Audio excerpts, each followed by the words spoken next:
What's up, everybody? Pete Pardo here from Sea of Tranquility. Welcome to pick number 13 of my favorite 31 albums of the 70s countdown. This is something we're doing each and every day here in the month of October in 2023. 30 days in the month, we're picking out together our 30 favorite albums across all music genres released in the 1970s. We've done all the separate countdowns. We've done all the separate months for Southern rock and hard rock and metal and progressive rock and pop and all that stuff. Now we're combining everything to come up with our overall favorite 31 albums released in the 1970s, the glory decade of music. So today, my pick for number 13 is the sixth studio album released by this very cool jazz fusion band. Came out in 1976. Recorded at Caribou Ranch Studios in Colorado, here in the States. Produced by Chick Corea for Columbia Records. I'm talking about Return to Forever, Romantic Warrior. Yes, indeedy. What a great cover art there.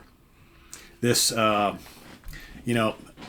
Return to Forever is one of those bands that they have, to me, four absolute drop-dead classic albums, which is their kind of electric period. George Lemay knows what I'm talking about. And I generally have had almost all of the four of them have been my favorite Return to Forever album at some point in time. And for a while there, this one wasn't my number one for the last couple of years. But, over the last year or so, I keep going back to thinking that Romantic Warrior, this is their magnum opus. Their other albums are great too. Amazing. But I think for me, this one, of late anyway, has been rising to the cream of the crop. And I had to have one Return to Forever album on this list because I just love them so much. And like I said, those four albums that I am talking about are just absolutely amazing. But I think this is my favorite, at least now anyway. So anyway, all instrumental album, of course. The leader of the band is Chick Corea on acoustic piano, Fender Rhodes electric piano, clavinet, all sorts of synthesizers, Mini Moog, Micro Moog, Moog 15, Poly Moog, ARP Odyssey. He uses all sorts of different stuff on here. Yamaha organ, everything under the sun Chick was playing at the time.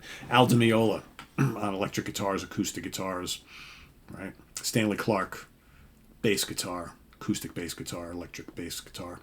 Lenny White, drums and percussion, all sorts of other things. This is what's really so wonderful about this album too, in addition to all the jaw-dropping musical stuff that's happening all throughout it, are the compositions.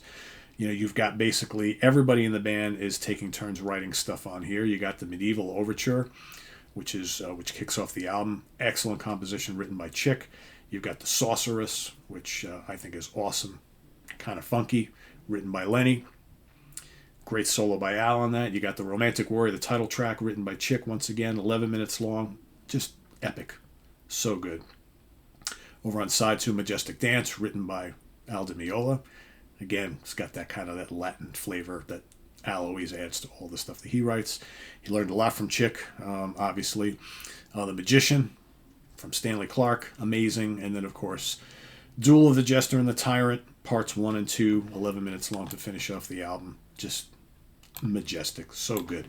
This is, again, I talked about the Mahavishnu Orchestra the other day and the Intermounting Flame, and that's one of the great jazz fusion albums of all time with one of the great lineups of all time, and that's exactly how I feel about this band, this album, and this lineup. So good. You can't have... Where else can you find four absolute virtuosos like this? That just gelled so well together. And I think one of the biggest travesties in the kind of history of fusion is that basically after this album, with the band at the height of their powers, Chick basically decided, okay, I've had enough of this kind of electric thing. We're going to go back to doing more acoustic-based stuff, and we're going to, we don't need the electric guitar anymore, and we'll go back to playing quieter stuff. And it's just like, oh, man, you guys could have kept on going with this. And so it's just such a shame. But, man, what a great album. What a great album. It's melodic. It's memorable. It's progressive. It's fiery. There's rock on here. There's jazz on there. There's prog on here. A little bit of everything. So good. So good. All right. Chart positions. So, of course, this was basically more of a U.S. thing, right? So when this released, this made it to number 35 on the Billboard 200 album charts. That's pretty high for an album like this. And then to break it down a little bit, also charted on the jazz album charts here. made it to number 3, and then it also made it to the R&B album charts at number 23. Pretty cool, right? And I don't believe this. Let's see, did this certify at all? Yes, this did sell over time, made it to gold. 500,000 units sold here in the States. All right, so pretty cool for an album of this type, right? And it's a great one. Trust me, if you've never listened to this, go check out The Romantic Warrior. It's amazing. So if you know all about this, let us know what you think down in the comments below, as well as your pick for today, pick number 13.